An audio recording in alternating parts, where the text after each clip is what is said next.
नमस्कार, कैसे आप सभी। नीट पावर क्वेश्चन सीरीज में ये है आपका कक्षा 11 का अध्याय 17 गमन एवं संचरण। इस अध्याय में इस वीडियो में हम एनसीईआरटी की प्रत्येक लाइन से बने हुए ऑब्जेक्टिव क्वेश्चन के माध्यम से क्विक रिवीजन करेंगे। उम्मीद करता हूं कि आपने कक्षा 11 के अध्याय 17 गमन एवं संचलन को एनसीईआरटी से अच्छी तरीके से पढ़ लिया है। तो शुरू करते हैं। यहाँ पर सबसे पहला क्वेश्चन जो है, ये पहले जो आते हैं जो क्वेश्चन से नीट पावर क्वेश्चन सीरीज में, वो सब नीट के होते हैं और उसके बाद जो है वो सारे बनाए हुए होते हैं एनसीईआरटी की लाइन से। सबसे पहला क्वेश्चन क्या है कि निम्न कथनों में कौन चिकनी पेशी की प्रवृत्ति को अनुचित रूप से दर्शाता है। अगर हम बात करें चिकनी पेशी की, चिकनी पेशी को हम अंतरंग पेशी भी कहते हैं, इतना तो आपको पता ही है। अंतरंग पेशी यानी हम विसरल ऑर्गन कहते हैं, सॉरी विसरल मसल कहते हैं। भैया बताओ इसकी विशेषता क्या होती है, इस मसल की विशेषता क्या होती है। ये पहली बात जो होती है वो आरेखित होती हैं, आरेखित होती हैं, नॉन स्टीरिएटेड होती हैं और अनैच्छिक भी होती हैं, अनैच्छिक होती हैं। कुछ ही बातें याद करने वाली होती हैं पेशियों के बारे में, जैसे ये आरेखित है, अनैच्छिक है। दूसरा ये कहाँ पाई जाती हैं, तो आहार नाल में पाई जाती हैं और जनन मार्ग में पाई जाती हैं। इन सब जगहों पर ये पाई जाती हैं ये पेशियां। अच्छा, पेशियां कितने प्रकार की होती हैं, तो आपने पढ़ा है कि पेशियां 3 प्रकार की होती है। एक होता है आपका कंकाल पेशी। अगर हम कंकाल पेशी की बात करें तो कंकाल पेशियों की विशेषता क्या होती है कि ये रेखित होती हैं और ऐच्छिक होती हैं, यानी इन पर हमारा नियंत्रण होता है, वॉलंटरी मसल्स होती हैं। रेखित और ऐच्छिक होती हैं। कहां पर पाई जाती हैं, अस्थियों उपास्थियों के बीच में, ठीक है, इन सब जगहों पर पाई जाती हैं। और तीसरा अगर हम बात करें हृदय पेशी की, हृदय पेशी, हृदय पेशी कार्डियक मसल, तो हृदय पेशियां जो होती हैं वो रेखित तो होती हैं लेकिन अनैच्छिक होती हैं। कहां पाई जाती हैं, हृदय में पाई जाती हैं, सिर्फ और सिर्फ हृदय में। यहाँ पर क्वेश्चन क्या पूछा गया कि चिकनी पेशी की प्रवृत्ति को अनुचित रूप से दर्शाता है, यानी गलत कथन चुनना है चिकनी पेशी के संदर्भ में। ये अनैच्छिक पेशियां हैं, ये तो सही है भाई, अनिच्छिक पेशियां हैं। कोशिकाओं के मध्य संचरण अंतर्विष्ट डिस्क के द्वारा होता है। कोशिकाओं के मध्य, ये तो फालतू की बात है। ये पेशियां रक्त वाहिका की भित्ति में उपस्थित होती हैं। ये भी बात यहाँ पर सही है, ये भी सही है, ये भी सही है। इन पेशियों में धारियां नहीं होती, ये बिल्कुल सही है। ये आरेखित होती हैं, ये तो सही लाइन है। अच्छा, हमें अनुचित रूप से, ठीक है, ये भी सही है। इन पेशियों में धारियां नहीं होती हैं, यानी आरेखित पेशियां होती हैं, अनैच्छिक पेशियां होती हैं, रक्त वाहिका की भित्ति में उपस्थित होती हैं। यानी अनुचित रूप से क्या दर्शा रहा है, ये लाइन कि कोशिका के मध्य संचरण अंतर्विष्ट डिस्क द्वारा होता है, यानी ऑप्शन बी इसका करेक्ट आंसर है। चिकनी पेशियों की प्रवृत्ति में अनुचित रूप से यही दर्शा रहा है, ठीक है। आइए नेक्स्ट देखते हैं, चिकनी पेशी होती हैं। तो चिकनी पेशी अभी बताए थे आरेखित और अनैच्छिक, आरेखित और अनैच्छिक ढूंढ डालो। ऐच्छिक ये तो होगा नहीं, आरेखित अनैच्छिक बस यही लगा दो और देख लो, ऐच्छिक ये होगा नहीं, अनैच्छिक ये तो सही है लेकिन रेखित लिख दिया है तो ये भी नहीं होगा, यानी बी ऑप्शन बिल्कुल सही है। बाकी उसका सेप एनसीईआरटी में मेंशन नहीं है, लेकिन मैंने आपसे बताया कि नीट वाले इस तरह से क्वेश्चन बनाते हैं आपको फंसाने के लिए। जिसमें आप 100% कॉन्फिडेंट हो बस उसी को लगा दो, बाकी जो आपने नहीं पढ़ा है उसकी चिंता मत करो, वही सही होगा। क्योंकि ये नीट 1-2 जो वर्ड है ना वो जानबूझ के लगाते हैं।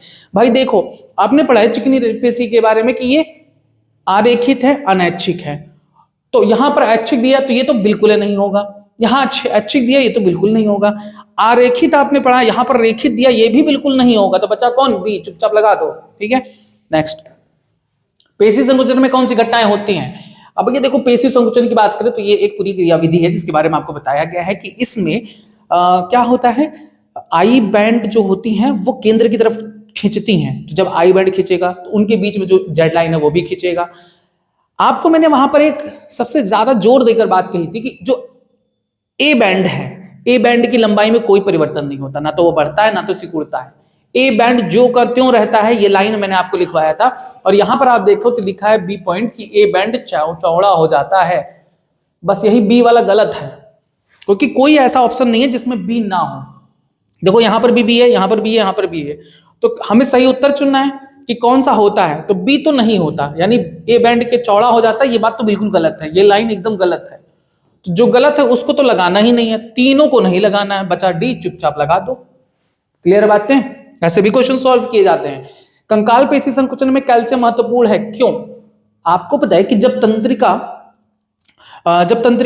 प्रेरक तंत्रिका से संकेत पहुंचता है, न्यूरोट्रांसमीटर रिलीज होता है, तो उससे क्या होता है सार्कोप्लाज्मिक रेटिकुलम से मुक्त होता है कैल्शियम आयन। अब वो कैल्शियम आयन क्या करता है, एक्टिन के ट्रोपोनिन से जाकर जुड़ जाता है। अब ट्रोपोनिन को, एक्टिन का उस स्थान को, सक्रिय स्थल को हटा देता है, जिससे मायोसिन के शीर्ष से जुड़ जाता है। ये भी आपको पेशी संकुचन क्रियाविधि में बताए थे।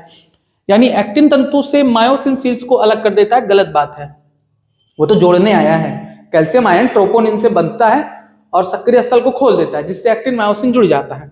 मायोसिन एटीपीज में बंद कर उसे क्रियाशील करता है, इसका कोई रोल नहीं है। ट्रोपोनिन से बंद कर एक्टिन के सक्रिय स्थल के आवरण को मायोसिन के लिए हटा देता है, बिल्कुल सही बात है, क्योंकि आपने पढ़ा है कि जो गोलाकार एफ एक्टिन होती हैं, ठीक है, इनके साथ साथ चलता है कौन, ये ट्रोपोमायोसिन, और ट्रोपोमायोसिन की जगह पर क्या पाया जाता है, ट्रोपोनिन। तो ये ट्रोपोनिन ही होता है जो एक्टिन के उस स्थान को ढके रहता है जहां पर मायोसिन का शीर्ष जुड़ना होता है। तो ये कैल्शियम आयन जब आता है तो इसको हटा देता है, जिससे मायोसिन शीर्ष से जुड़ जाता है। यानी ऑप्शन सी बिल्कुल सही आंसर दिया गया है। कैल्शियम की क्या रोल है। अच्छा, कैल्शियम के बारे में अगर बात करें, कैल्शियम स्टोर कहां होता है, भंडार कहां होता है, तो इसको याद कर लो, सार्कोप्लाज्मिक रेटिकुलम में। सार्कोप्लाज्मिक रेटिकुलम में पेशी रेशा जो होता है उसमें ये पाया जाता है, सार्कोप्लाज्मिक रेटिकुलम के अंदर। अगर आपसे कोई क्वेश्चन पूछा है कि कैल्शियम का भंडार कहां है, तो बताओगे सार्कोप्लाज्मिक रेटिकुलम में। नेक्स्ट, कंकाल पेशी संकुचन में कैल्शियम महत्वपूर्ण। अच्छा, ये तो दोबारा रिपीट हो गया। नेक्स्ट, सूची 1 को सूची 2 के साथ मिलाइए। स्कैपुला, बताइए स्कैपुला कौन सी हड्डी है, ये कंधे की हड्डी है ना, और त्रिभुजाकार होती है, बताए हैं। त्रिभुजाकार चपटा अस्थि होता है, जो कहां स्थित होता है, तो ये दूसरे से लेकर 7वें पसलियों के बीच स्थित होता है। कपाल की बात करें तो कपाल में रेशीय जोड़ होता है, बताए थे। रेशीय जोड़ ऐसा जोड़ होता है जो किसी भी प्रकार की मूवमेंट को नहीं होने देता, किसी भी गति को नहीं होने देता। याद कर लो भैया, 3 प्रकार के जोड़ बताए थे, एक रेशीय जोड़ बताए थे, दूसरा उपास्थीमय जोड़ बताए थे। उपास्थीमय जोड़ बताए थे। उपास्थीमय जोड़ क्या करता है भैया, बहुत सीमित गति होने देता है, सीमित गति होने देता है। जैसे कशेरुक दंडों के बीच जो हड्डियां हैं, कशेरुक हैं, उनके बीच ये उपास्थीमय जोड़ पाया जाता है। और तीसरा आपको बताए थे साइनोवियल जोड़, और साइनोवियल जोड़ को मैंने एक ट्रिक से याद कराया था कि भैया उस ट्रिक को याद कर लेना तो ही कल्याण होगा, नहीं तो नहीं होगा, क्योंकि साइनोवियल जोड़ सबसे ज्यादा पूछा जाता है और बहुत कंफ्यूजन क्रिएट करता है। इनकी जो मुख्य लक्षण है वो साइनोवियल गुहा की उपस्थिति है।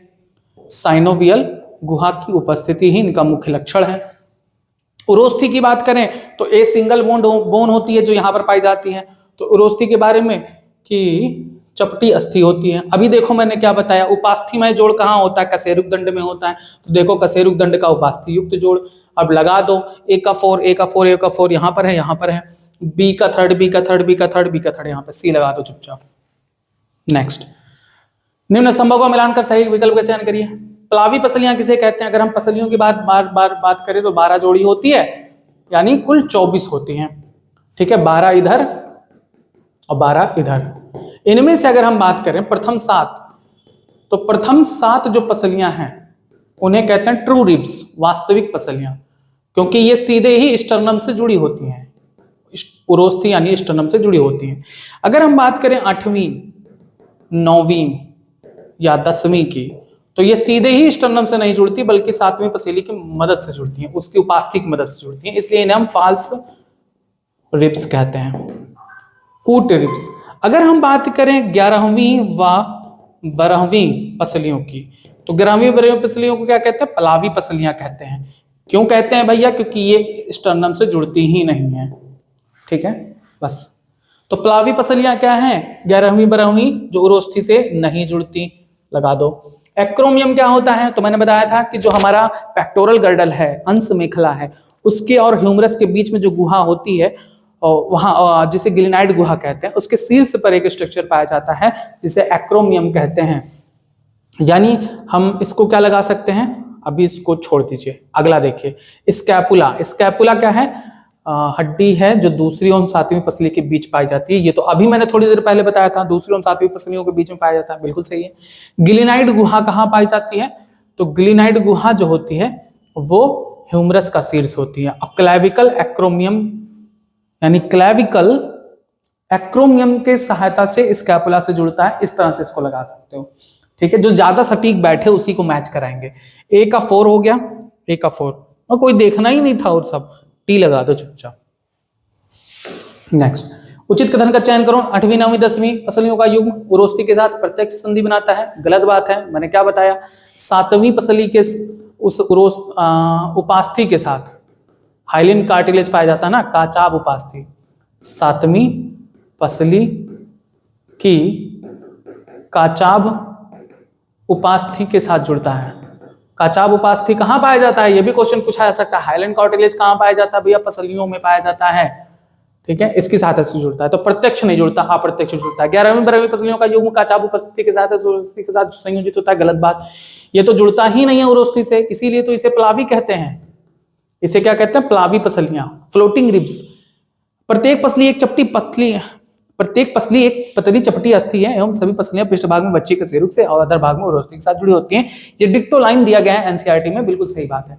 जो हमारी पसलियां हैं वो पीछे कशेरुक दंड से जुड़ी हैं, यानी रीढ़ की हड्डी से, और आगे स्टर्नम से जुड़ी हैं, उरोस्ती से जुड़ी हैं, बिल्कुल सही बात है। 7 युग्म वर्टिब्रो स्टर्नल, 3 युग्म वर्टिब्रो कॉन्ड्रल और 2 वर्टिब्रल पसलियां होती हैं। इसके बारे में जानकारी नहीं है, इस वजह से यहाँ पर इसको रोकेंगे।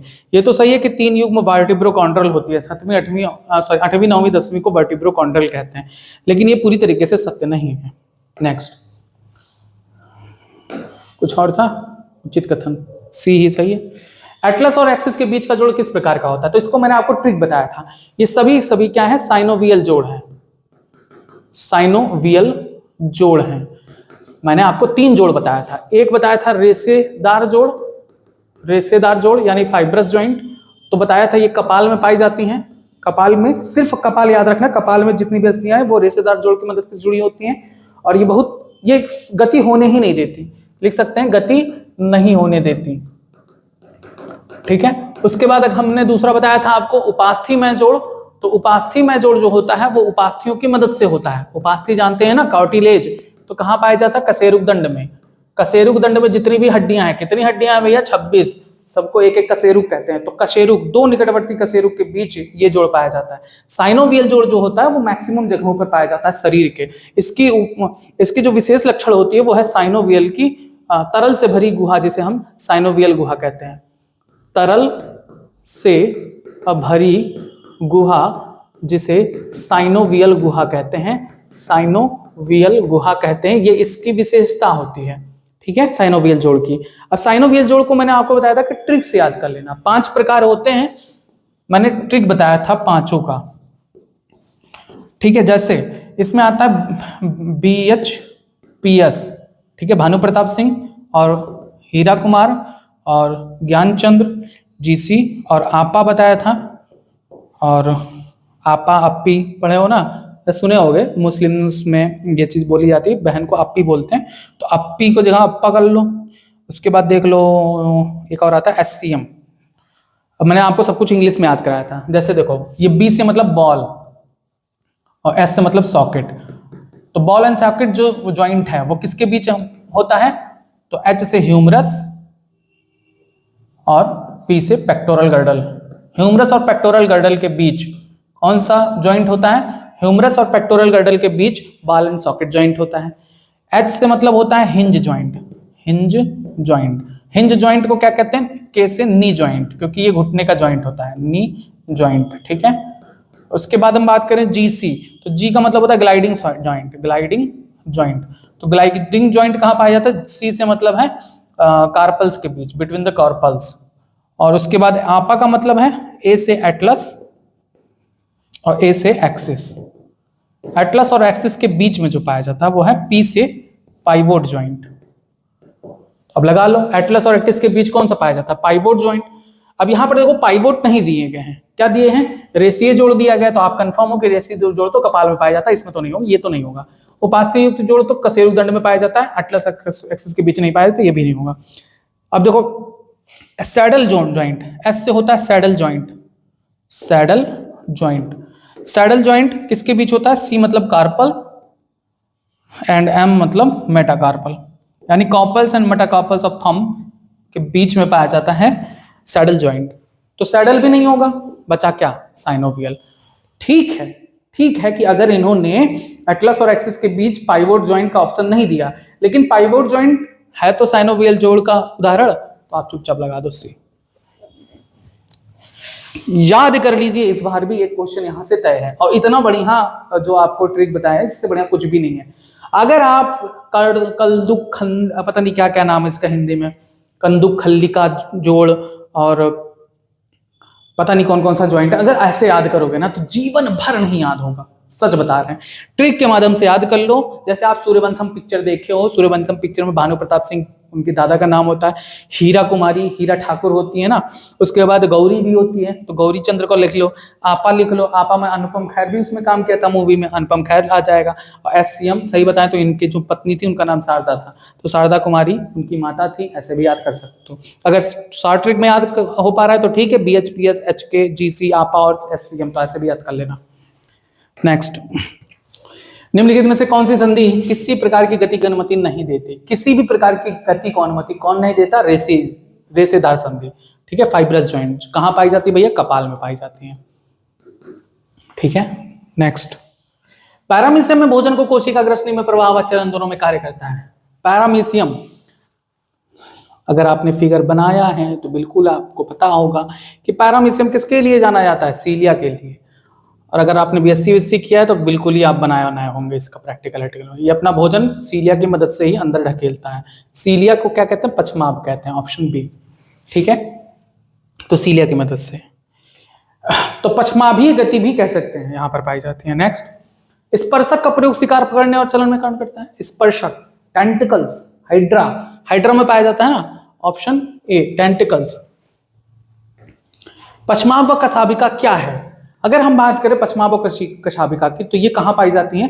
कोशिकाओं में पाई जाती हैं, और ये कोशिका भित्ति की जो है वो अपवृद्धि होती है, कोशिका झिल्ली की अपवृद्धि, ऑप्शन सी।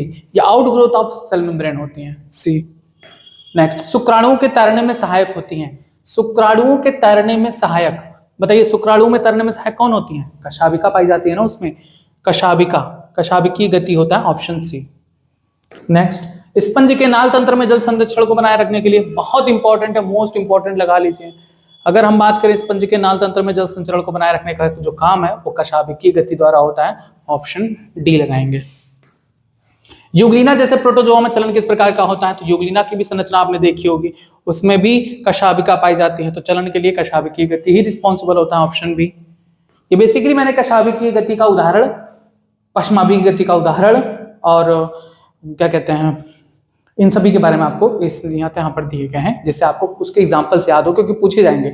पश्माभिकी गति का उदाहरण बताइए, तो आपने बताया पैरामीशियम। आपसे पूछा गया स्पर्शकों द्वारा, संस्पर्शकों द्वारा गति किसमें होती है, तो आप बताओगे हाइड्रा। और आपसे पूछा जाए कि कशाभिकीय गति किसमें होता है, तो आप बताओगे शुक्राणु में होता है कशाभिकीय गति, स्पंज में जल परिवहन के लिए होता है, और आप युगलिना में भी बता सकते हो। सब एग्जांपल्स के लिए मैंने रखा है यहाँ पर। हमारे शरीर में कुछ विशिष्ट कोशिकाएं जैसे महाभक्षुकाणु, मैक्रोफेजेस और ल्यूकोसाइट रुधिर में किस प्रकार की गति को प्रदर्शित करते हैं? तो ये अमीबी गति को प्रदर्शित करते हैं। जैसे अमीबा शेप ले लेकर चलता है, वैसे अमीबी गति पाई जाती है। ये भी बहुत इंपॉर्टेंट है, शायद एक बार क्वेश्चन पूछा भी गया है नीट में, ठीक है। नेक्स्ट, कोशिका कंकाल तंत्र जैसे सूक्ष्म तंतु किस प्रकार की गति को प्रदर्शित करते हैं? अगर हम बात करें सूक्ष्म तंतु की, यानी माइक्रोफिलामेंट की,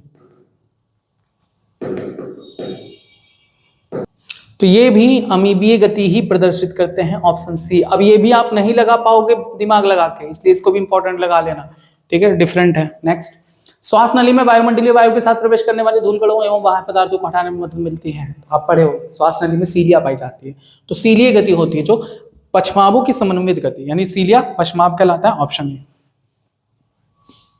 अच्छा देखो, पश्माभ की अगर बात की जाए सीलिया की, तो हमारे शरीर में सीलिया कहां कहां पर पाया जाता है? सीलियरी मूवमेंट कहां कहां देखने को मिलती है? एक आप बता सकते हो कि श्वास नली में देखने को मिलती है, और एक बता सकते हो मादा जनन मार्ग में, मादा जनन मार्ग में डिंब वाहिनी जिसे कहते हैं, उसमें ये गति आप देख सकते हो, ओवा के यानी डिंब के ट्रांसफर के लिए, परिवहन के लिए। नेक्स्ट, मादा प्रजनन मार्ग में डिंब का परिवहन होता है, अभी बताएं आपको किसके माध्यम से? पश्माभ गति के माध्यम से, ऑप्शन ए। नेक्स्ट, सही कथन का चयन करिए। एक वयस्क मनुष्य के शरीर के भार का 70% भाग पेशियों का होता है। गलत बात है। अगर हम बात करें एक मनुष्य के शरीर के भार का, तो लगभग 40 से 50% भाग पेशियों का होता है, 70 नहीं, ठीक है, यही आपका गलत है और हमें सही ढूंढना है।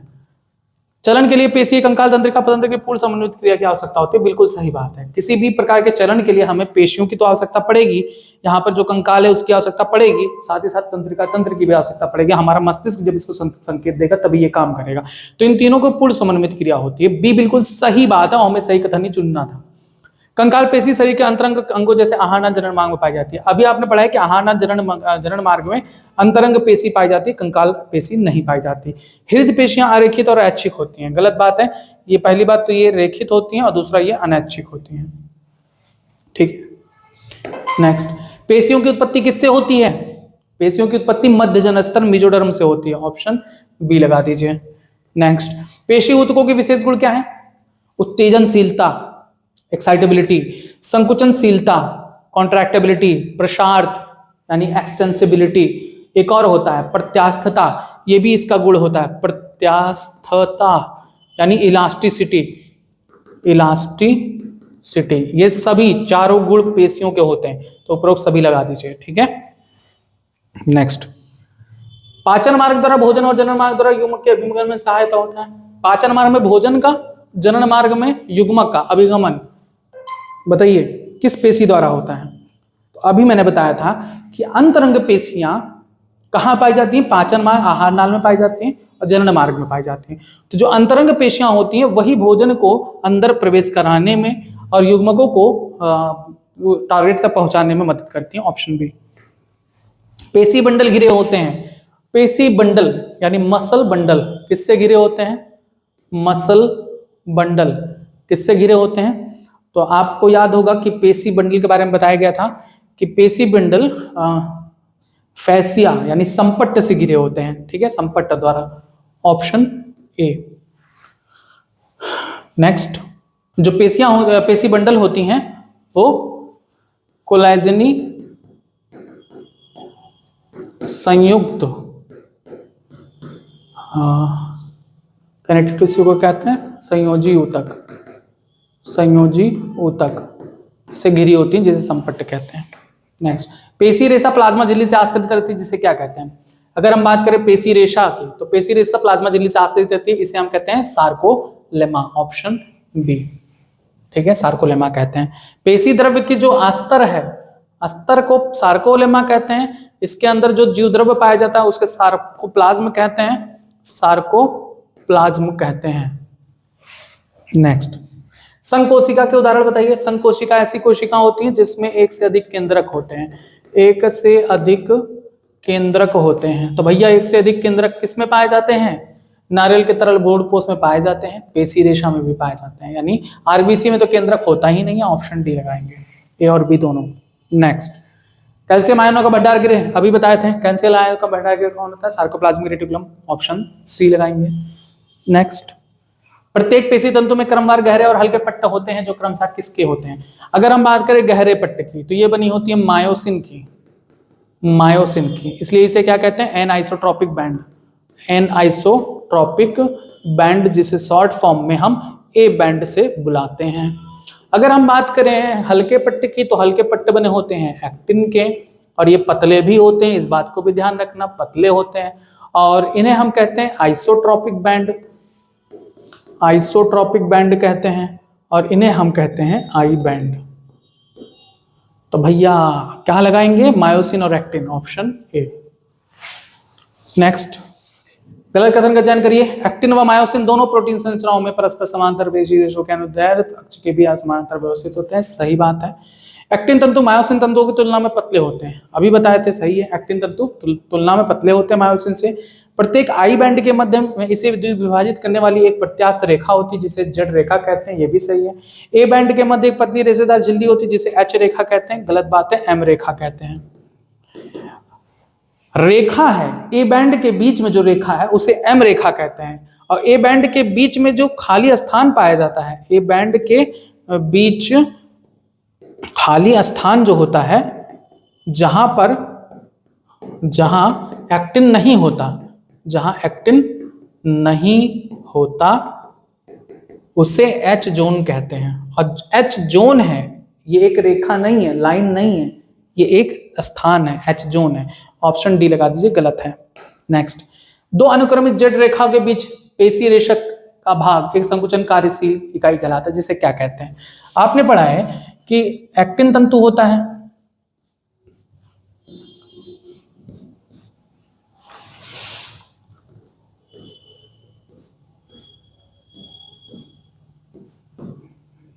और बड़ा बना दे इसको।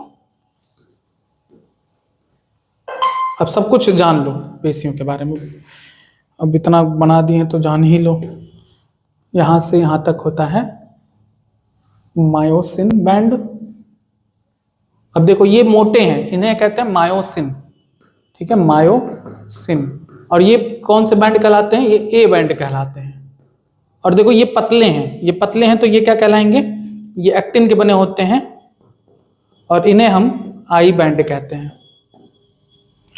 अब आई बैंड के बीचों बीच जेड आकार की जो लाइन होती है इसे कहते हैं जेड रेखा, ठीक है, दोनों तरफ, एक इधर और एक इधर, जेड रेखा।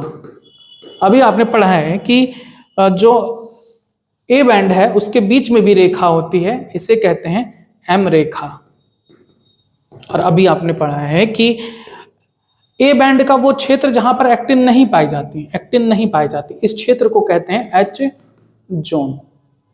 अब देखो दो जेड रेखा के बीच ही जो क्रियाशील इकाई है प्रोटीन की काम करने की, संकुचन यहीं पर होता है, तो संकुचन यहीं पर होता है, इसीलिए इसी को क्या कहते हैं? संकुचन इकाई क्षेत्र। और इसे क्या कहते हैं? दो जेड के बीच के जो क्षेत्र होता है उसे कहते हैं सार्कोमियर। सार्कोमियर लगा दो, ऑप्शन सी। नेक्स्ट, मोटे तंतुओं का केंद्रीय भाग जो पतले तंतुओं से अतिच्छादित नहीं होता है क्या कहलाता है? मोटे तंतुओं का केंद्रीय भाग जो पतले तंतुओं से अतिच्छादित नहीं होता है। देखो मोटे तंतुओं का वो क्षेत्र जहां पर एच एक्टिन नहीं पाया जाता तो वो क्या कहलाएगा? H zone. मोटे तंतुओं का केंद्रीय भाग जो पतले तंतुओं से अतिच्छादित नहीं होता, एच क्षेत्र, ऑप्शन सी। नेक्स्ट, गलत कथन का चयन करना है। प्रत्येक एक्टिन तंतु एक दूसरे से सर्पिल रूप से कुंडलित दो एफ एक्टिनों का बना होता है। बिल्कुल सही बात है, प्रत्येक जो एक्टिन तंतु है वो दो एफ एक्टिनों से मिलकर बना होता है। आप पढ़े हो, ऐसे दो एफ एक्टिनों से मिलकर बना होता है, ठीक है।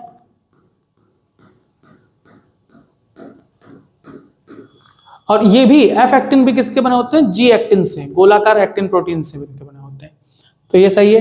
प्रत्येक एफ एक्टिन, ये भी सही है, अभी तो बता दिए, जी एक्टिन से बने होते हैं। ट्रोपोमायोसिन के दो तंतु एफ एक्टिन के निकट पूरी लंबाई में पाए जाते हैं। अब इसी में आपने देखा है कि पूरी लंबाई में ट्रोपोनिन की दो इकाइयां पाई जाती हैं, ट्रोपोनिन की, और जगह जगह पर ट्रोपोनिन पर भी क्या पाई जाती हैं? ऐसे, सॉरी ट्रोपोनिन नहीं होगा, ट्रोपोमायोसिन होगा, ट्रोपोमायोसिन, ठीक है। और इन पे जगह जगह पर पाई जाती है जो, उसे हम कहते हैं ट्रोपोनिन। ट्रोपोनिन क्या दिया है? ट्रोपोमायोसिन के दो तंतु एफ एक्टिन के निकट पूरी लंबाई में पाए जाते हैं, सही है। एक जटिल ट्रोपोनिन प्रोटीन एफ एक्टिन पर नियत अंतराल पर पाई जाती है, ये गलत दे दिए हैं। अब देखो क्या कहें कि ट्रोपोनिन जो होता है, ये जो ट्रोपोनिन मैंने बनाया है वो कह रहे हैं कि एफ एक्टिन पर पाया जाता है, गलत है। एफ एक्टिन पर नहीं होता, किस पर होता है? ट्रोपोमायोसिन पर होता है, जो ग्रीन लाइन दिखाई गई है किस पर होता है? ट्रोपोमायोसिन पर होता है, यही आपका गलत है, ऑप्शन डी। नेक्स्ट क्वेश्चन है, मायोसिन तंतु बहुलक प्रोटीन जो बनी होती हैं, मायोसिन किससे मिलकर बनी होती है? मीरोमायोसिन से मिलकर बनी होती है, ठीक है, मीरोमायोसिन से मिलकर बनी होती है, ऑप्शन डी। अब मायोसिन में भी दो क्षेत्र होता है, मायोसिन में भी दो क्षेत्र होता है, आपने पढ़ा है। एक होता है ये टेल, और एक होता है ये जो क्रॉस भुजा बनाती हैं, उसमें दो चीजें होती हैं, एक छोटी भुजा सहित गोलाकार हेड, ठीक है, गोलाकार सिर। अब अगर हम बात करें गोलाकार सिर की, तो गोलाकार सिर जो होती हैं वो HMM कहलाती हैं, हैवी मीरोमायोसिन, भारी मीरोमायोसिन। और टेल क्या कहलाती है? LMM, यानी लाइट मीरोमायोसिन, हल्के मीरोमायोसिन। सिर की बात करें तो सिर पर क्या होता है? एटीपेज एंजाइम होता है, एटीपेज एंजाइम होता है जो एटीपी का उत्पादन करता है, ठीक है, पेशी संकुचन के लिए। तो ये हो गया। मीरोमायोसिन का भाग नहीं है, मीरोमायोसिन का भाग नहीं है, छोटी भुजा सिर, गोलाकार सिर, सही है, पूंछ सही है, ग्रीवा नहीं होता, ऑप्शन डी। ए और बी दोनों मीरोमायोसिन का भाग है। ग्रीवा भाग नहीं है, ऑप्शन सी लगाएंगे। ठीक है, अभी आपने पढ़ा ना मीरोमायोसिन में क्या होता है, गोलाकार सिर और पूंछ, गोलाकार सिर और पूंछ, यही दो तो भाग हैं, ग्रीवा कोई भाग मीरोमायोसिन का नहीं होता, ऑप्शन सी। भारी मीरोमायोसिन किसे कहते हैं, अभी आपने पढ़ा है कि सिर को कहते हैं, गोलाकार सिर को, मायोसिन के सिरे को, ऑप्शन ए लगा दीजिए। पूंछ को क्या कहते हैं भैया, LMM, हल्का मीरोमायोसिन। ठीक है, नेक्स्ट, सिर एवं छोटी भुजा पर नियत दूरी तथा आपस में एक नियत कोण पर ए तंतु बाहर की ओर उभरे होते हैं, जिसे क्या कहते हैं, अभी बताए थे। इस तरह से देखिए, जो बाहर की तरफ उभरे होते हैं उसे क्रॉस भुजा कहते हैं, लगा दीजिए क्रॉस भुजा, ऑप्शन सी। नेक्स्ट, गलत कथन का चयन करिए, गोलाकार सिर एक सक्रिय एटीपेज एंजाइम है, अभी बताए थे। गोलाकार सिर क्या है, एटीपेज एंजाइम है, एटीपेज एंजाइम है गोलाकार सिर, जिसमें एटीपी बंधन के स्थान तथा एक्टिन के लिए सक्रिय स्थान होता है, बिल्कुल सही बात है। पेशी संकुचन की क्रियाविधि को सर्पतंतु सिद्धांत द्वारा समझाया जा सकता है, बिल्कुल सही बात है। सर्पतंतु सिद्धांत का मतलब होता है कि मोटे तंतुओं पर पतले तंतुओं का सरकना, सही है। केंद्रीय तंत्रिका तंत्र के प्रेरक तंत्रिका द्वारा एक संकेत से पेशी संकुचन का आरंभ होता है, बिल्कुल सही बात है। जब हमारी सीएनएस जब पेशी संकुचन के लिए संकेत देती है तभी वहां पर आरंभ होता है। कंकाल व उससे जुड़ी पेशी रेशा एक प्रेरक इकाई का गठन करते हैं, गलत बात है। अगर हम बात करें प्रेरक इकाई की, यानी हम बात करें मोटर यूनिट की, तो मोटर यूनिट किससे मिलकर बना होता है, बताइए भैया, प्रेरक तंत्रिका से और उससे जुड़ी पेशी रेशा से। प्रेरक तंत्रिका प्लस उससे जुड़ी पेशी रेशा से मिलकर बना होता है, उससे जुड़ी पेशी रेशा से मिलकर बना होता है मोटर यूनिट। याद कर लीजिए, प्रेरक इकाई किससे बना होता है, प्रेरक तंत्रिका और उससे जुड़ी पेशी रेशा से। इसका मतलब क्या है, जैसे जो पेशी बंडल है उससे क्या होता है, आकर कौन जुड़ता है, प्रेरक तंत्रिका। तो ये पूरा का पूरा जो क्षेत्र है वो क्या कहलाता है, मोटर यूनिट, प्रेरक इकाई। नेक्स्ट, तो अब बताइए प्रेरक इकाई का गठन कौन करता है, फिर वही बात आ गई, प्रेरक न्यूरॉन और इससे जुड़ी पेशी रेशा, बिल्कुल सही बात है, ऑप्शन ए लगा दीजिए। तंत्रिका पेशी संगम क्या कहलाता है, तो अभी देखो जो आप पढ़े हो, प्रेरक इकाई का गठन कौन करता है, ये मान लो हो गया, ये हो गया पेशी रेशा। ठीक है, पेशी रेशा। अब पेशी रेशा से कौन आकर जुड़ता है भैया, प्रेरक तंत्रिका। ठीक है, न्यूरॉन आकर जुड़ता है, तो न्यूरॉन इस तरह से जुड़ता है। तो ये पूरा प्रेरक इकाई हो गया, मोटर यूनिट। अब इनके बीच यानी जो संगम होता है तंत्रिका, प्रेरक तंत्रिका और पेशी रेशा के सार्कोलेम्मा के बीच का जो संधि होता है उसी को कहते हैं तंत्रिका पेशी संगम, न्यूरोमस्कुलर जंक्शन इसे कहते हैं। और यहीं पर एसिटिलकोलिन रिलीज होता है, तब जाके संचार होता है। तंत्रिका पेशी संगम क्या कह सकते हैं, एक प्रेरक न्यूरॉन और उस पेशी रेशा के सार्कोमियर की संधि। सार्कोमियर दे दिए हैं, सार्कोमियर नहीं होता, सार्कोलेम्मा होती है। इसकी जो भित्ति होती है, चारों तरफ का जो आवरण होता है पेशी रेशा का, उसे क्या कहते हैं, सार्कोलेमा कहते हैं, अभी आपने पढ़ा है। तो सार्कोलेमा के बीच की संधि होती है। ठीक है, ऑप्शन बी लगाएंगे, ए नहीं।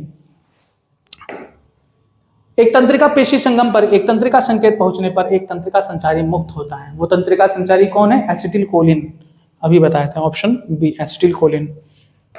नेक्स्ट, गलत कथन का चयन करिए, विभिन्न पेशियों में रेशों की प्रतिक्रिया विधि में अंतर हो सकता है, बिल्कुल सही बात है।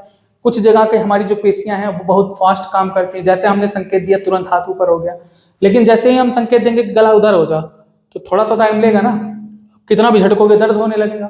तो ये अंतर होता है अवधि में। पेशियों के बार बार उत्तेजित होने पर उनमें ग्लाइकोजन के अवायवीय विखंडन से लैक्टिक अम्ल का जमाव होता है, जिससे थकान होती है, ये भी सही बात है, बताया है। लाल पेशियों में माइटोकॉन्ड्रिया बहुत कम संख्या में पाई जाती है, गलत बात है।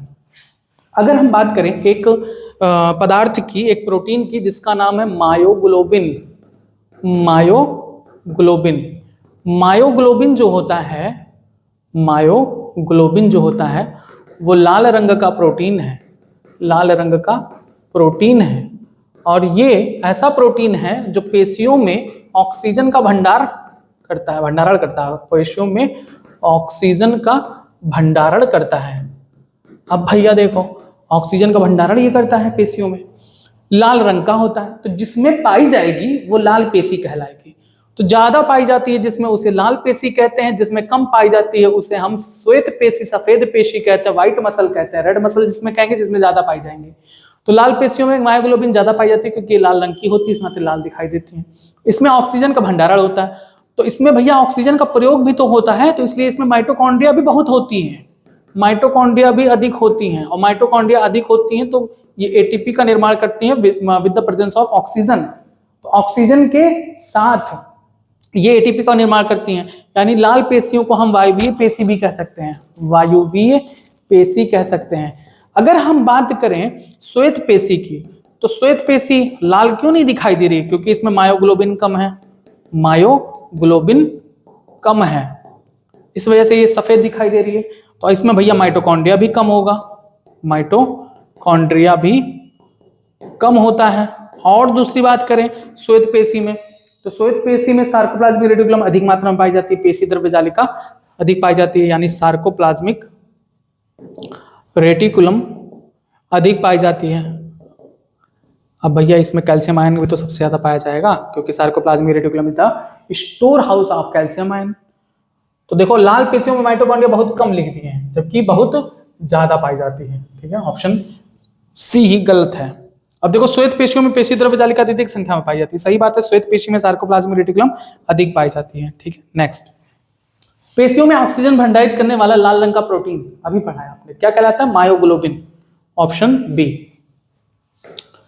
सही कथन का चयन करो। पेशियां जिनमें मायोग्लोबिन अधिक होती है वे लाल रंग के दिखते हैं, बिल्कुल सही बात है। लाल पेशियों में माइटोकॉन्ड्रिया अधिक होता है, सही है। लाल पेशियों में अवायवीय पेशियां भी कहते हैं, गलत बात। अभी मैंने आपको बताया है कि लाल पेशियों को अवायवीय पेशियां कहते हैं, यही आपका गलत है। ठीक है, हमें सही कथन चुनना था। पेशियां जिनमें मायोग्लोबिन अधिक होता है वे लाल रंग की दिखती है, तो ये भी सही दे दिए हैं, लाल पेशियों में माइटोकॉन्ड्रिया। हमने क्वेश्चन गलत बना दिया, इसको गलत लिखना था, गलत कथन का चयन करिए, सही नहीं। श्वेत पेशियों में मायोग्लोबिन कम मात्रा में होती है, ये भी सही है, सी ही गलत है। ठीक है, ये गलत कथन चुनने वाला था, सही कथन। अस्थियों में मैट्रिक्स में किसकी उपस्थिति अस्थियों को कठोर बनाती है? तो बताए थे कि अस्थियों की जो मैट्रिक्स होती है उसमें कैल्शियम सॉल्ट पाया जाता है, कैल्शियम लवण पाया जाता है, और इसी की वजह से ये अस्थियां क्या होती हैं? कठोर हो जाती हैं, अस्थियां कठोर होती हैं। बात करो भैया कि उपास्थि की मैट्रिक्स में ऐसा क्या होता है? उपास्थि के मैट्रिक्स में ऐसा क्या होता है कि वो कठोर नहीं होती, बड़ी लचीली होती हैं। ऐसे देखो ये चीज लचीली है। तो उपास्थि के जो मैट्रिक्स है उसमें पाया जाता है कॉन्ड्राइटिन सॉल्ट, कॉन्ड्राइटिन लवण पाई जाती हैं, इस वजह से ये लचीली होती हैं। तो देखो कैल्शियम लवण अस्थियों में पाई जाती है मैट्रिक्स में, ए। उपास्थि के मैट्रिक्स में किसकी उपस्थिति इसे लचीली बनाती है? तो अभी आपने पढ़ा कॉन्ट्राइटिन लवणों की वजह से, बी। नेक्स्ट, मुख गुहा के नीचे यू आकार की अस्थि को क्या कहते हैं? मुख गुहा के नीचे ऐसी यू आकार की स्थिति है जिसे क्या कहते हैं? हाइड बोन कहते हैं, option B, hyoid bone. Next, कर्ण के किस भाग में 3 अस्थियां माइलिस इनकस पाई जाती हैं? अब देखो इसमें क्वेश्चन पर भी मैंने आपको सिखाने के लिए रखा है, पूछा जाएगा कि कर्ण की अस्थियां कौन सी हैं। तो कर्ण में 3 अस्थियां होती हैं, माइलियस, इनकस, स्टेपीज। स्टेपीज मनुष्य की सबसे छोटी अस्थि होती है, मनुष्य की सबसे छोटी अस्थि होती है, और इन तीनों को सम्मिलित रूप से कर्ण अस्थिकाएं यानी ईयर ऑसिकल कहते हैं। ये क्वेश्चन भी नीट में पूछा गया है, ईयर ऑसिकल्स किसे कहते हैं? तो ईयर ऑसिकल्स कान की हड्डियों को कहते हैं, 3 होती हैं, माइलियस, इनकस, स्टेपीज, और ये पाई जाती हैं मध्य कर्ण में, मिडिल ईयर में, ऑप्शन बी, मिडिल ईयर में पाई जाती हैं। क्लियर हुई बातें? नेक्स्ट, कपाल भाग कशेरुक दंड के अग्र भाग के साथ संयोजन होता है, किसके द्वारा? अगर हम बात करें कपाल भाग कशेरुक दंड के साथ, तो कपाल भाग जो है वो कशेरुक दंड के भाग। अगर हम बात करें कपाल की, तो कपाल की जो यहाँ पर 2 क्षेत्र होती हैं जिन्हें हम क्या कहते हैं? क्या कहते हैं? कंडाइल। कौन सा कंडाइल? ऑक्सीपिटल कंडाइल दे दिया है, ऑप्शन बी। अनुकपाल अस्थिकंदो, ऑक्सीपिटल कंडाइल्स होता है, यहीं से जुड़ती हैं हमारी मेरुदंड। ठीक है, तो बी होगा। नेक्स्ट, गलत कथन का चयन करिए। कशेरुक दंड क्रम में व्यवस्थित पृष्ठभाग में स्थित 26 इकाइयों का बना होता है, जिसे कशेरुक कहते हैं, सही है। जो हमारी वर्टिब्रल कॉलम है वो 26 होती है, पृष्ठभाग में होती है। ग्रीवा कशेरुक की संख्या मनुष्य सहित सभी लगभग सभी स्तनधारियों में 7 होती है, ये भी सही है। अच्छा, 26 तो होती है, इसमें से कौन कौन क्या क्या नाम है तो बताओ भैया। ग्रीवा को क्या कहते हैं? ग्रीवा कशेरुक, ग्रीवा कशेरुक, इसको इंग्लिश में क्या कहते हैं? ग्रीवा लंबर, ये तो कटी हो गया, थोरैसिक लंबर, और स्टार्टिंग को क्या कहते हैं यार, याद ही नहीं आ रहा, सी से होता है, सर्वाइकल। सर्वाइकल, सर्वाइकल का संख्या 7 होता है, और बात करें अगर हम थोरैसिक की यानी वक्षीय कशेरुक की, तो इसकी संख्या होती है 14 होती है, नहीं 12 होती है, गिन लेते हैं, अभी इसमें थोड़ा सा कंफ्यूजन है। उसके बाद लंबर वर्टिब्रा होती है, जो इसकी संख्या 5 होती है। लंबर सब कुछ लिखते चलिए, लंबर 5 होता है, सैक्रल 1 होता है और एक होता है कॉक्सिजियल। 7 5 12 और 12 12 24 25 26, सही है, ठीक है। सर्वाइकल जो होती है स्टार्टिंग की होती है, 7 होती है उसमें, थोरैसिक यानी वक्षीय, इसे वक्षीय कहते हैं। वक्षीय कशेरुक 12 की संख्या में होती है, लंबर को कहते हैं कटी, और इसको तो ऐसे ही लिख लीजिए इंग्लिश से। तो ये सही है कि 7 ही होता है सभी कशेरुक में, सभी स्तनधारी में। प्रत्येक कशेरुक के बीच का भाग खोखला होता है, जिससे होकर मेरु रज्जु की सर गुजरती है। बिल्कुल सही बात है, हमारी जो मेरु रज्जु स्पाइनल कॉर्ड है वो कहाँ होती है, कशेरुक गंडों के बीच में ही होती है। प्रथम कशेरुक एक्सिस है और अनुकंपाल अस्थिति गंडों के साथ संयोजन करती है, गलत बात है। प्रथम कशेरुक एक्सिस नहीं होता, ये तो सेकंड वाला है, एटलस पहला होता है। कहने का मतलब ये है कि जो हमारी कपाल है उससे जो पहला कशेरुक जुड़ता है, उस पहले कशेरुक का नाम क्या है, एटलस है। दूसरे कशेरुक का नाम है एक्सिस। ऐसे ही तीसरा चौथा करके 26 तक जाती हैं, ठीक है। और ये जो है एटलस, वो खोपड़ी से कहाँ जुड़ती हैं, ऑक्सीपिटल कंडाइल में, अनुकपाल अस्थिकंद में। हिंदी विंदी ना याद करना, इंग्लिश याद करना। वास्तविक पसलियां किसे कहते हैं, तो अभी बताए थे भैया, वास्तविक पसलियां कौन सी होती है, प्रथम 7 को कहते हैं। प्रथम 7 पसलियां जो किससे जुड़ती हैं भैया, उरोस्थि से जुड़ती हैं, स्टर्नम से जुड़ती हैं, तो उसे हम वास्तविक पसलियां कहते हैं, प्रथम 7 जोड़ी पसलियों को। 8वीं 9वीं 10वीं को क्या कहते हैं, फॉल्स रिब्स, यानी क्या कहते हैं, कूट, या इसे वर्टिब्रोकॉन्ड्रल कहते हैं, वर्टिब्रोकॉन्ड्रल पसली, ठीक है, वर्टिब्रोकॉन्ड्रल। अंतिम 11वीं 12वीं को क्या कहते हैं, प्लावी, फ्लोटिंग रिब्स, ठीक है। नेक्स्ट देखिए, वर्टिब्रोकॉन्ड्रल पसलियां अभी बताएं, 8वीं 9वीं 10वीं। नेक्स्ट प्लावी पसलियां 11वीं 12वीं पढ़ चुके हैं। नेक्स्ट पसली पंजर की संरचना बनती है। पसली पंजर यहां से लेकर पूरा क्षेत्र जहां पर पसलियां पाई जाती हैं, तो पसली पंजर में देखोगे तो सामने एक हड्डी होती है जिसे उरोस्थि कहते हैं, उरोस्थि पाई जाती है। बाकी 24 पसलियां हैं, 12 जोड़ी ये भी हैं। और जो पीछे के साइड में होती हैं, तो पीछे के साइड में आप देखोगे तो ग्रीवा कशेरुकी यहाँ है, 1 से लेकर 7 ग्रीवा कशेरुकी हैं। उसके नीचे से शुरू होती हैं वक्षीय कशेरुक, रीढ़ की हड्डी वक्षीय कशेरुक। तो यहाँ पर ग्रीवा कशेरुक दिया है, तो ये सही नहीं है, कटी कशेरुक नहीं, वक्षीय कशेरुक, पसलियां और उरोस्थि, ये तीनों मिलकर, यानी यहां से लेकर पूरी जो हड्डी की संरचना है उसको पूछा जा रहा है। ये होती है, कहलाती है पसली पंजर, जिसे इंग्लिश में कहते हैं रिब केज, और ये नीट में पूछा हुआ क्वेश्चन है। नेक्स्ट क्वेश्चन देखिए, उपांगीय कंकाल बनाती हैं। उपांगीय कंकाल, उपांगीय कंकाल के अंदर कौन कौन आता है, हाथ, पैर, कंधे की हड्डी और हिप की हड्डी, है ना। तो यानी हिप की हड्डी को कहते हैं मेखला, श्रोणी मेखला, कंधे की अंश मेखला, इनको पाद यानी फोर लिम्ब, हिंड लिम्ब, अग्रपाद और पश्चपाद कहते हैं। तो उपांगीय कंकाल कौन बनाता है, पसलियां अपने कशेरुक के साथ, गलत। कपाल कशेरुक उरोस्थीय पसलियां, गलत। पादों की अस्थियां अपनी मेखला के साथ, बिल्कुल सही बात है। पादों की जो अस्थियां हैं, यानी हाथ पैर की अस्थियां अपनी मेखला के साथ उपांगीय कंकाल बनाती है। यहाँ पर अंश मेखला और नीचे श्रोणी मेखला, ऑप्शन सी।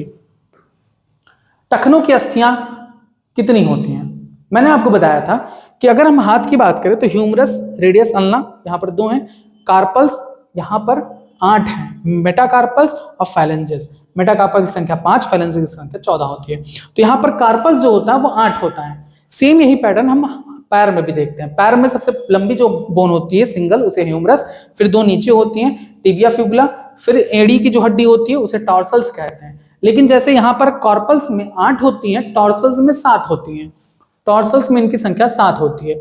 तो कहोगे भैया आप तो बताए थे कि 30 यहाँ पैर में भी पाया जाता है, 30 हाथ में भी पाया जाता है, तो यहाँ पर 7 है, एक हड्डियां कहाँ गया। तो आपको मैंने बताया था कि घुटने में एक कप के आकार की हड्डी पाई जाती है जिसे पटेला कहते हैं, वो इसकी कमी को पूरा करता है, ठीक है। तो इसमें टॉर्सल्स के पूछा जाए तो टॉर्सल्स में 7 ही हड्डी पाई जाती है। नेक्स्ट, कप के आकार की एक अस्थि जो घुटने के अधर की ओर ढकेलती है, मतलब ढके रहती है, उसे क्या कहते हैं, अभी बताए थे पटेला, ऑप्शन सी। अक्षीय कंकाल एवं क्रमशः अग्र एवं पश्चपादों के बीच संधियोजन में सहायता करती है। अक्षीय कंकाल और क्रमशः अग्र और पश्च पादों के बीच संधि योजन में सहायता करती है। अक्षीय कंकाल यानी ये पूरा, और क्रमशः अग्र और पश्च पाद। तो अग्र पाद में कौन सहायता करता है? अग्र पाद में अंश मेखला यानी पेक्टोरल गर्डल, और पश्च पाद को जोड़े रखने में श्रोणि मेखला, ऑप्शन ए। नेक्स्ट, अक्षीय कंकाल एवं अग्र पादों के बीच संधि योजन में सहायता। अक्षीय कंकाल में कौन आता है? कपाल, कशेरुकदंड, उरोस्थी, ठीक है, और पसलियां, ये सभी आते हैं। तो इनको कह रहा है, इनको अक्षीय कंकाल को अग्रपाद से यानी हाथ से कौन जोड़ रहा है? बताओ भैया, कौन जोड़ रहा है? अंश मेखला ही तो जोड़ रही है, कंधे की हड्डी तो जोड़ रही है, क्लैविकल और स्कैपुला, तो अंश मेखला लगा दीजिए। नेक्स्ट, अक्षीय कंकाल और पश्च पादों के बीच, अक्षीय कंकाल यानी रीढ़ की हड्डी और पसली, इसको कह रहे हैं पैर से कौन जोड़ता है? श्रोणि मेखला जोड़ती है, ilium ischium pubis, option B. ये सब पूछे जाएंगे, 100% घुमा घुमा के पूछे जाएंगे भाई। नया क्वेश्चन कहां से लाएंगे नीट वाले? ऐसे ही तो निकालेंगे। तो ये सब अभी पूछे नहीं गए हैं और 100% पूछे जाने की यही सब संभावना है। अंश मेखला का भाग है, अंश मेखला कंधे की हड्डी, कितनी हड्डी आती है? 2, क्लैविकल और स्कैपुला, क्लैविकल और scapula, option D, B and C. Scapula का लक्षण क्या होता है? स्कैपुला का लक्षण होता है कि ये दूसरी और सातवीं कशेरु, वक्षीय कशेरु के बीच पाई जाती है, त्रिभुजाकार चपटी अस्थि होती है। देखिए, दूसरी और सातवीं पसलियों के बीच त्रिभुजाकार अस्थि है, बिल्कुल सही बात है। नेक्स्ट, एक्रोमियम के नीचे एक अवनमन होता है, जिसे क्या कहते हैं? एक्रोमियम के नीचे जो गुहा होती है जहां पर यह ह्यूमरस जुड़ता है, उसे कहते हैं ग्लिनाइड गुहा, ऑप्शन बी। नेक्स्ट, गलत कथन का चयन करिए। क्लैविकल एक लंबी पतली अस्थि है जिसमें 2 वक्र पाए जाते हैं, बिल्कुल सही है। प्रत्येक श्रोणि अस्थि 2 अस्थियों के संलयन से बनी होती है। प्रत्येक श्रोणि अस्थि, श्रोणि अस्थि, श्रोणि पेल्विक की बात कर रहे हैं, तो पेल्विक 2 नहीं 3 अस्थियों के संयोजन से बनता है। कौन कौन से? इलियम, इस्चियम और प्यूबिस, ये 3 अस्थियों के संयोजन से श्रोणि मेखला की एक एक हड्डी बनती है, 2 हड्डियां पाई जाती हैं। तो ये आपका गलत है, ठीक है। अधर भाग में श्रोणि मेखला के दोनों भाग मिलकर प्यूबिक संलयन बनाते हैं, जिसमें रेशेदार उपास्थि होती है, ये भी सही है। जोड़ अस्थियों अथवा एक अस्थि व एक उपास्थि के बीच संधि स्थल होता है। कपाल की चपटी अस्थियों के बीच में पाए जाने वाले जोड़, कपाल की चपटी अस्थियों के बीच पाए जाने वाले जोड़ क्या कहलाएगा? रेशेदार जोड़, बता चुके हैं, जिसमें गति बहुत कम होती है, होती ही नहीं है। कशेरुक दंड में 2 निकटवर्ती कशेरुक के बीच का जोड़ बताइए? उपास्थि में जोड़, जो सीमित गति होने देती है। नेक्स्ट, 2 अस्थियों के संधियोजन सतहों के बीच तरल से भरी साइनोवियल गुहा किसकी विशेषता है? साइनोवियल जोड़ की, ऑप्शन सी। नेक्स्ट, कंदुक खल्लिका अस्थि, भैया ये मैं सिर्फ आपको हिंदी दिया हूं क्योंकि कुछ लोग बहुत हिंदी याद किए होंगे, तो मैं इसको प्रेफर बिल्कुल भी नहीं करता है हिंदी के बारे में। आप लोग जरूर इंग्लिश ही याद करो। अब देखो BHPS आ गया, BHPS आपने पढ़ा है, बॉल एंड सॉकेट, किसके बीच होता है? ह्यूमरस और पेक्टोरल के बीच, लगा दो। ह्यूमरस और पेक्टोरल, ह्यूमरस और पेक्टोरल गर्डल को क्या कहते हैं? अंश मेखला। आप जब नीट का एग्जाम दोगे तो हिंदी इंग्लिश दोनों होता है। फॉर्म भरते समय आप लैंग्वेज को हिंदी सेलेक्ट करना, तो आपको जो पेपर मिलेगा वो हिंदी और इंग्लिश दोनों में होता है। तो हिंदी अगर ना समझ में आए तो इंग्लिश वाले टॉपिक में आप देख सकते हो इसको, ठीक है, ऑप्शन डी। कब्जा संधि हिंज जॉइंट कहां होता है? तो बताए थे HK, हीरा कुमारी, नी जॉइंट कहते हैं, घुटने की संधि, ऑप्शन सी लगा दीजिए। नेक्स्ट देखिए, धुराग्र संधि पाई जाती है, अब इसका यहाँ पर दे नहीं दिए हैं, इंग्लिश नहीं दिए हैं, सैडल जॉइंट होगा, सैडल जॉइंट। तो SCM, कार्पल और मेटाकार्पल के बीच, अंगूठे के कार्पल और मेटाकार्पल के बीच, ऑप्शन बी। नेक्स्ट, अंगूठे के कार्पल और मेटाकार्पल के बीच पाई जाने वाली संधि, अच्छा यहाँ पर गलती हो गई, धुराग्र को पाइवोट कहते हैं। मैंने भी हिंदी नहीं याद किया है, इस वजह से यहाँ पर मुझसे गलती हुई, पाइवोट कह रहे हैं, पाइवोट। तो पाइवोट किसमें पाया था? आपा एटलस और एक्सिस के बीच, एटलस और एक्सिस के बीच, ऑप्शन ए। नेक्स्ट, अंगूठे के कार्पल और मेटाकार्पल के बीच पाई जाने वाली संधि को क्या कहेंगे? बताइए, CM आ रहा है, S लगा दो, सैडल जॉइंट, ऑप्शन डी।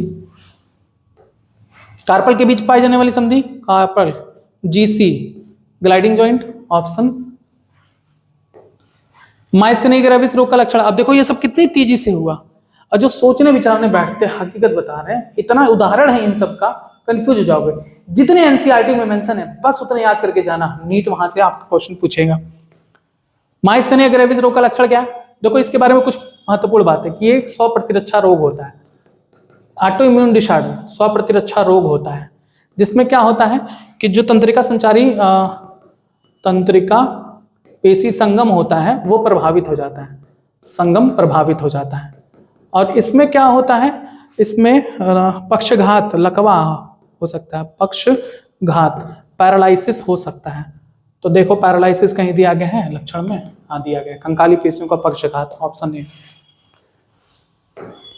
स्व प्रतिरक्षा विकार का उदाहरण माइस्थेनिया ग्रेविस, अभी पढ़ा है आपने। गलत कथन का चयन करिए। माइस्थेनिया ग्रेविस में तंत्रिका पेशी संधि प्रभावित होती है, सही है।